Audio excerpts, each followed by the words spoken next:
Good morning. It's Monday and it's May the 15th. We are already halfway in May and about to cross over to June in another 15, 16 days. And it's amazing to see how time flies and how we tend to sometimes forget to live in the moment. Today I'm talking about what does love look like to you? Because this journey that I took last week, this trip I took last week to go speak in India. Thanks so much for joining. Let me know where you're viewing from. This journey I took last week to India made me realize that we all view love from a different perspective, but love is the same language that we are all seeking. Love is the same thing we are all seeking, but love means the same thing, but we see it from a different perspective based on how we were raised and our backgrounds, our culture, our tradition, but love is always the same. Love is always the same. Love is a choice. It is an action. And without really making that choice to be in a space of love, you may not really understand what love looks like and what love feels like to you. So the question today is, what does love look like to you based on your experience with yourself? What does love look like to you based on the experience with yourself? Why I said this is because when you understand what love really is to you, it becomes easier for you to embrace love and seek it in the way you understand first for yourself.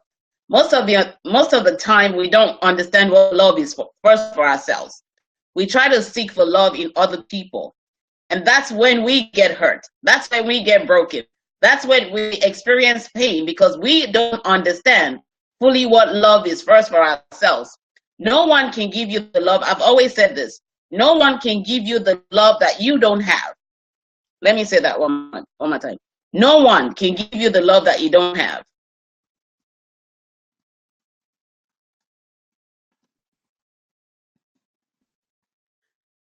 Until you experience love before you understand the kind of love, and it's not really love, it's the kind of partner who will love you based on the love that you have for yourself. Oftentimes we don't love ourselves enough. Reality of life, we don't love ourselves enough, and because we don't love ourselves enough, we think that someone will come into the picture and give us that love based on the illusions, the fantasy, the expectations that we have. And when you have expectations and you create illusions out of your thought process and you fantasize about this romantic relationship that may not even exist in any place in the world, in the universe, you may end up becoming disappointed. Watching all this Hollywood, Bollywood, Nollywood, wherever it is, movies don't help you understand what love fully is. Looking at other people that are around you that may love one another, maybe a couple, maybe parents, maybe friends that are in a relationship. You may be looking at all those people, but that doesn't define love for you. That doesn't define love for you. What defines love for you is how you have experienced it on your own. And without really experiencing love on your own, you may not really understand what you are looking for in a partner. So again, I ask the question, what does love look like to you? What does love feel like to you? How have you experienced love first for yourself? Because the love that you have is the love that you can give. And the love that you can give is the love that will be reciprocated to you. But if you do not understand that love first for yourself, it becomes difficult for you to experience it from somebody else. In terms of you looking at love, what does love feel like to you? What does love look like to you? How have you experienced love first for yourself? How much do you really love you? How much do you really understand and know you? Because without knowing and understanding yourself from a place of love, it becomes very difficult for somebody else to come into the picture and understand and love you for who you truly are. We tend to give ourselves to other people to do the work.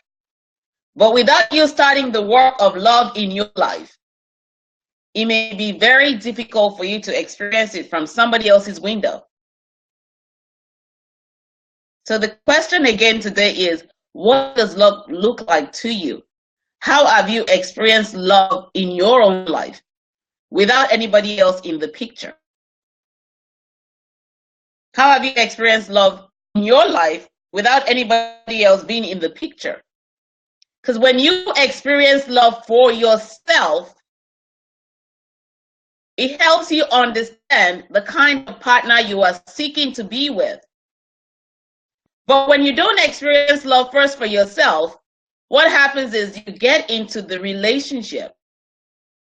And because of the expectations and the fantasy and the illusions, you're looking for your partner to give more of what you don't have in your own life.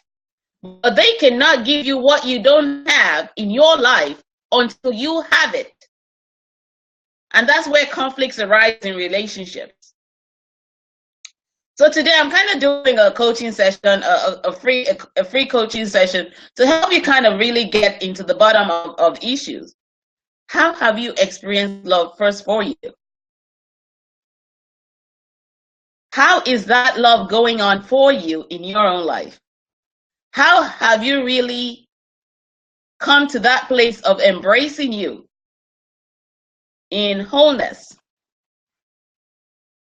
In wholeness.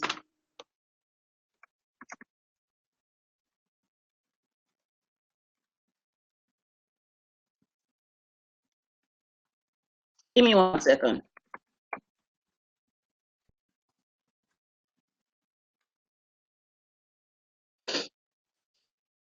So most of the time, love has to be something you experience. And you have to let love be what you experience, not what you envisage.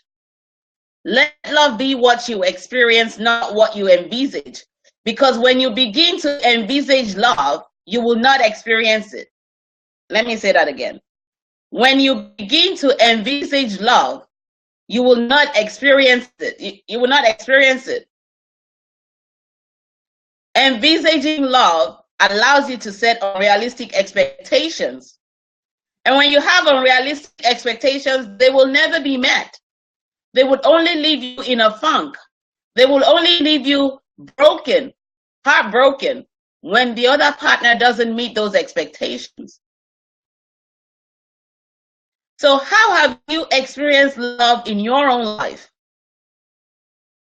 without allowing your ego to cloud your judgment, without allowing fear to cloud your judgment, without allowing fear to hold you back in a space where you don't belong? For me, it was coming to realize that I was in a place of fantasy, in a place of illusions, and I was over my head, and I had unrealistic expectations. And my unrealistic expectations led me into wrong places. First, the first one was the one that led me to being raped at the age of 17. And I had to come to realize that I was seeking for the wrong things because I didn't know me. I didn't love me. I didn't feel like I was enough. And until you love yourself, until you know and understand yourself, until you realize that you are enough and complete,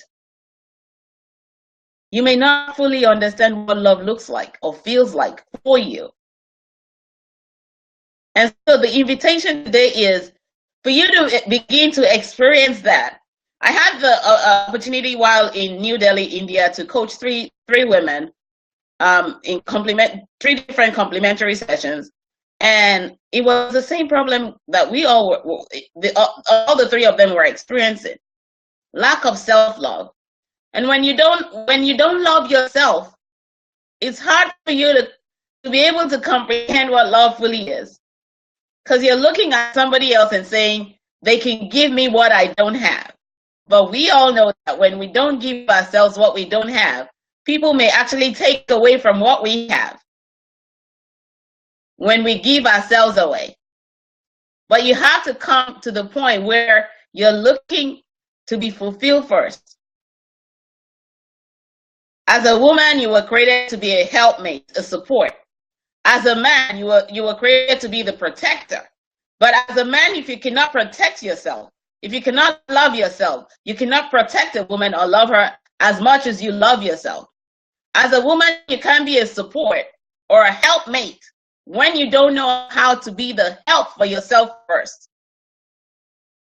And you have to come to that point of taking a break and examining your own life to be able to fully say, I know me and I understand me enough.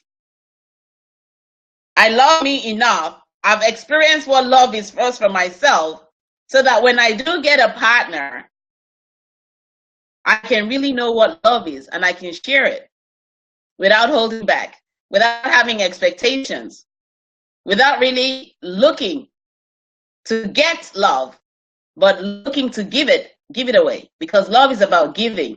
It's not about expecting anything back in return. But when you have that expectation, you may end up becoming disappointed. And disappointment, we know, as I've shared in my article from one of my books, disappointments are life's teacher. They only teach you the things that you don't know about yourself yet. And as long as you're embracing those things that you don't know about yourself, you're giving yourself the opportunity to figure you out, to understand yourself, and to begin to experience love first for yourself. But when you don't experience love and you envisage it, disappointments will come. Breakups will come. Divorce may even come. Marriages may even fail, because you don't know you, and your partner may not know who they are also. So today, my challenge to you is that you take the time to really sit down and examine what love looks like for you. What does love look like for you? What does love feel like to you? How have you experienced love first for yourself before trying to bring somebody else into the picture? I get a lot of questions in my inbox as well as from my website on this, and I'm sharing it today so that you can begin to lay a proper foundation for yourself and begin to take life not the way you see it, but from a different perspective, by asking yourself this question: what does love look like? And allowing yourself to experience what love is in your own life, so that when your partner shows up, you already know what love is. And you can really share it. And you can determine if your partner knows what love is. Because if they don't know, then you know you're not compatible. Then you know you're not going to be willing to be in a relationship where your partner hasn't experienced love, but they're envisaging love. And that will only give them unrealistic expectations. But you really want to be in that space of love, because when you understand it for yourself and you're looking for a partner who will help you, who will complement you, you will know if they have also experienced it or not.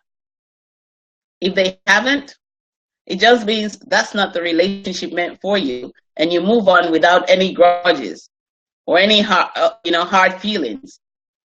But you have to experience love first. So again, the challenge to you is ask yourself the question: what does love look like for me? How have I experienced love in my own life? What am I lacking, and what do I need to work on in my life, excuse me, in my life, that will help me experience this love, so that when somebody comes, my requirements, my non-negotiable requirements are defined.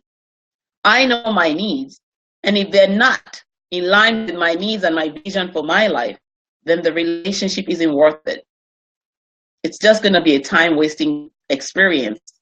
And you don't really want to waste time, because time waits for no one. Again, the challenge today is to take a deep look at what love looks like for you, how you've experienced it, how is it working for you? What are those things that you still need to work on in your own life to allow you be in a space of love completely and to make you feel whole and enough? And if you're struggling with that, if you're struggling with finding that, I encourage you, like I always do, email me at coaching@kemichukule.com, or inbox me on Facebook, and I can help you get started with this journey to finding love first for yourself and experiencing it, so that when your partner shows up, you can give the love that you have and they can reciprocate it in return, because they have also experienced it. But without you experiencing it in your own life, it's going to be hard for you to find someone to experience it with you. You have to be the love that you want to give and receive. But without you being in that space of knowing what it looks like, feels like, experience it and envisage it, you may have expectations that will never be met. You may be left hurt or broken. But I don't want you to be in that space of experiencing pain and really getting into the wrong relationships. It's all about building healthy. It's about helping you avoid the toxic relationships and connecting with the love, the right partner that was meant for you, and the partner that will help you become elevated, not help you become depleted. So again, I invite you, if you watch this again, the replay, to inbox me or email me at coaching@kemichukule.com, and I'll be more than happy to support you on this journey of finding love and experiencing love and building on the healthier relationship that will help you become better, not remain bitter. Never stop loving while living. When you stop loving, you stop living, and when you stop living, it means that time in life has expired.